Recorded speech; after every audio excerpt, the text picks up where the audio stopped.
দুপুরবেলা রান্না বান্না করব, তো সেগুলোরই কাজকর্ম গুছিয়ে নিচ্ছি। খুব বেশি কিছু রান্না করব না, একটু মুরগি রান্না করব আলু দিয়ে লম্বা ঝোল, আর আমার জন্য একটু ভর্তা। তো মেয়েদের জন্য একটু রান্নাবান্না না করলেই আসলে হচ্ছিল না। আর এদিক দিয়ে হচ্ছে সারা রাত বৃষ্টি হয়ে ঢাকা শহরের অনেক এলাকা কিন্তু তলিয়ে গেছে। যেটা হয়েছে, আমার হেল্পিং হ্যান্ডের ঘরে নাকি পানি উঠছে, তো সেও আসতে পারে নাই। তো এই জন্য না সমস্ত কাজকর্ম আজকে আমাকেই করতে হবে, সেই প্যারা। আর এদিক দিয়ে চ্যাপা শুটকির ভর্তাটা আর করে খাওয়া হয়নি।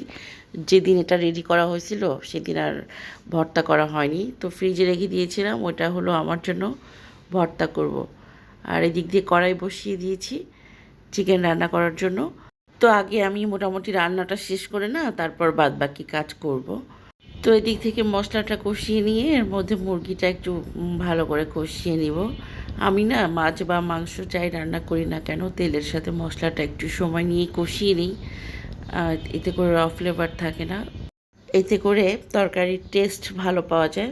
তো এই তো আমার মশলা কিন্তু কষিয়ে নেওয়া ডান, উপর দিয়ে তেল ভেসে উঠেছে। এই পর্যায়ে আমি মাংসটা অ্যাড করে দিব, তো তারপর নেড়ে চেড়ে ঢেকে দিব। তো আমাদের মা মেয়েদের জীবনযাপন কিন্তু চলছে বেশ। তবে আমার কাছে একটা ব্যাপার খুব মনে হয় যে নীরবতা কোনো সলিউশন না। হ্যাঁ, নীরবতা কখনোই ইতিহাস বদলাতে পারে না। আপনি যদি কোনো বিষয়ে আপনার ভালো লাগে না, আপনি ওটা চেপে সহ্য করেন, সেটা আমার মনে হয় ব্যক্তি হিসাবে আপনার করা উচিত না। এক্ষেত্রে নীরব না থেকে হয়তো প্রতিবাদ করা উচিত।